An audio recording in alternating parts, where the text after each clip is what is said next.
Welcome to Echoing Heart Tales. The shelter smelled like industrial cleaner and cafeteria food. Laya had been sleeping on a cot next to mine for 11 days. She was 6 years old and she hadn't complained once. Not about the shared bathrooms. Not about the noise at night. Not about the fact that we'd gone from having a home to having a numbered bed in a room with 14 other women. She just held my hand and trusted me. And that trust was the thing that kept me moving when I wanted to fall apart. I won't pretend I didn't cry at night. I did. Quietly after Laya fell asleep. I would turn toward the wall and cry until I couldn't anymore. Then I would wipe my face and make a plan for the next day. Because that's what you do when your 6-year-old is watching you. You keep moving. We had been in the shelter for 11 days when the black sedan arrived. It was a Tuesday afternoon. Laya and I were sitting outside on a bench near the entrance. She was drawing in a notebook I'd found at the donation table. I was filling out a job application on my phone. The day was gray and cold, and I was trying very hard not to think about how we'd gotten here. Then I heard it, the sound of a car that doesn't belong in a shelter parking lot. Smooth engine, slow movement. I looked up. A black sedan, expensive, clean. It pulled into the lot and stopped. For a moment, nothing happened. Then the back door opened and a woman stepped out. She was in her 70s, elegant, gray hair pinned back. A wool coat that looked like it cost more than a month of my old rent. She stood next to the car and looked around the parking lot with sharp eyes that missed nothing. And then those eyes landed on me. My grandmother Evelyn Hart hadn't aged the way most people do. She'd just become more concentrated, more precise, more herself. We hadn't spoken in almost 2 years. Our falling out had been quiet, and mutual and painful in the way only family estrangements can be. But she was here, standing in a shelter parking lot, looking at me like she was trying to decide whether to be relieved or furious. She settled on both. "Sarah," she said, walking toward me. Her voice was exactly as I remembered. "What on earth are you doing here?" Laya looked up from her notebook. "Grandma Evelyn," she said, "because children remember faces even when adults pretend people don't exist." My grandmother's expression softened when she saw Laya, then hardened again when her gaze swept back to me. "Sarah, answer me. What are you doing at a shelter?" "We're staying here temporarily," I said carefully, "while I get back on my feet." My grandmother looked around the parking lot again, looked at the building, looked at Laya's cot visible through the window. Her jaw tightened. "Get in the car," she said. "Grandma, I can't just—" "Get in the car," she repeated. "Both of you now." There was a tone in her voice I remembered from childhood. The one that meant she wasn't asking twice. I looked at Laya. She was already standing, notebook in hand, ready to go. We got in the car. For the first few minutes, no one spoke. Laya sat between us, looking back and forth like she was watching a tennis match. My grandmother stared out the window. I stared at my hands. Then my grandmother turned to me. "When did this start?" "About 5 weeks ago," I said. "We lost our apartment. I couldn't make the payments. I tried to find something else. But there's nothing in our price range right now." My grandmother's brow furrowed. "What about the Hawthorne Street property?" I froze. "What?" "The Hawthorne Street house," she repeated. "The one I put in a trust for you 3 years ago. Why aren't you living there?" The words didn't make sense at first. I stared at her. "I don't know what you're talking about." My grandmother looked at me for a long moment. "I transferred a house on Hawthorne Street into a family trust 3 years ago. Specifically so you and any children you had would always have a place to live. Your parents were named as trustees." My hands went cold. "My parents managed that property?" My grandmother's eyes narrowed. "They were supposed to make sure you had access to it. Are you telling me you didn't know about it?" "I had no idea the property existed," I said.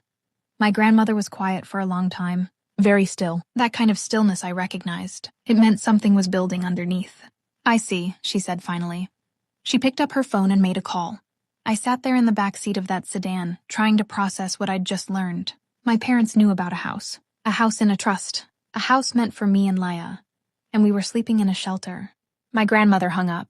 "I'm going to need you to tell me everything that happened in the past 2 months," she said. "Everything." So I told her. I told her about losing my job, about trying to find work, about burning through my savings, about the apartment and the landlord and the eviction notice, about bringing Laya to the shelter because I had nowhere else to go. My grandmother listened without interrupting. When I was done, she looked at Laya. "How are you doing, sweetheart?" she asked. Laya shrugged. "It's okay. The food at the shelter is pretty good. They have corn sometimes." My grandmother's face did something complicated. I'm glad to hear that, she said.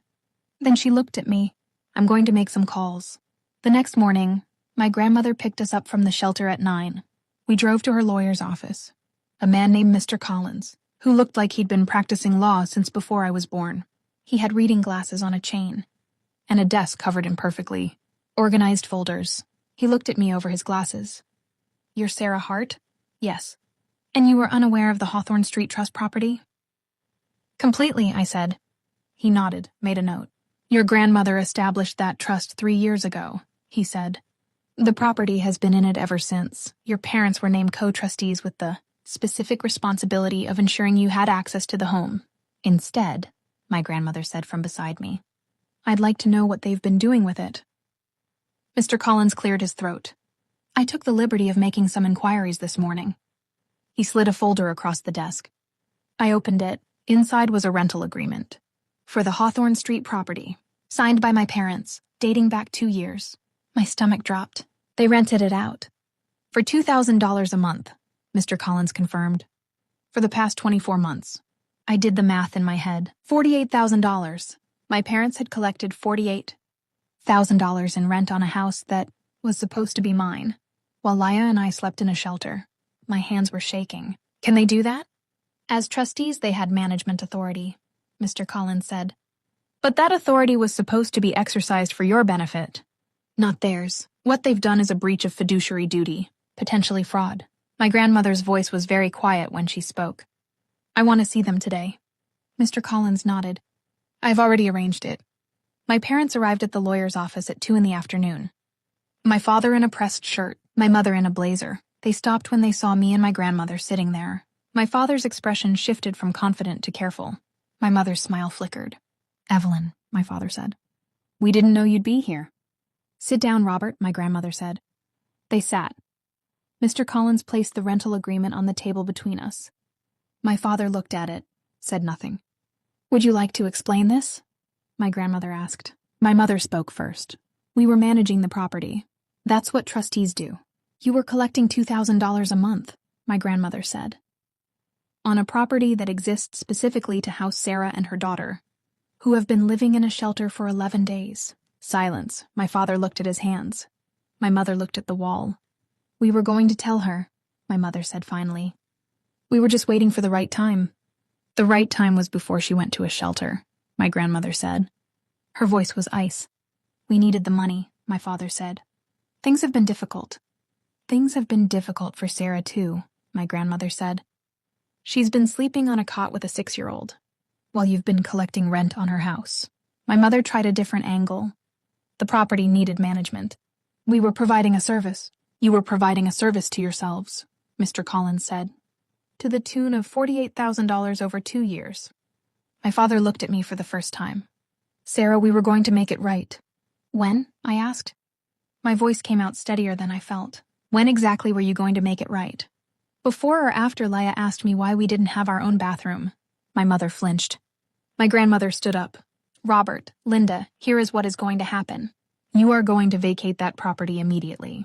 The current tenants will be given proper notice. Sarah and Laya will move in within the week. You will repay every dollar you collected in rent. And you will be removed as trustees. My father's jaw tightened. You can't just— I absolutely can, my grandmother said. And I will. You had one responsibility. Keep my granddaughter and her child safe. You failed, and you profited from that failure. My mother started crying. We made a mistake. Yes, my grandmother said. You did.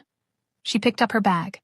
Mr. Collins will handle the paperwork. I expect full cooperation. She looked at them one final time. I am deeply ashamed of both of you. Then she walked out. I followed her.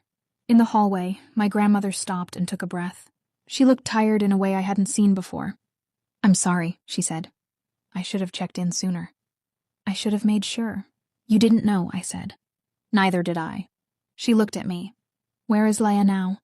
With a volunteer at the shelter, I said. She's watching a movie. My grandmother nodded. Go get her. You're both staying with me until the house is ready. Grandma, we can't— You can, she said. And you will. We stayed with my grandmother for 9 days. Laya slept in a real bed for the first time in almost 2 weeks. She took baths instead of shelter showers. She ate breakfast at a dining table with cloth napkins. She thought it was the greatest adventure of her life. On the 10th day, we moved into the Hawthorne Street house. It was a 3-bedroom, a small yard, a kitchen with actual counter space. Laya ran through every room, declared the smallest bedroom her own because it had a window seat, immediately began planning how to decorate it. I stood in the living room and cried. Not the quiet shelter tears. The real kind. The kind that come from relief so deep it feels like something breaking open. My parents paid back the money, quietly, in full. No apologies were given. No explanations offered beyond what had already been said. I didn't ask for more. I wasn't interested in performances of regret. I was interested in Laya having a home. My grandmother called every Sunday after that. Not long calls. Just checking in, practical, efficient. Love expressed in consistency, rather than words. 1 month after we moved in, Laya came to me with a drawing. A house with a yard. 3 stick figures in front of it.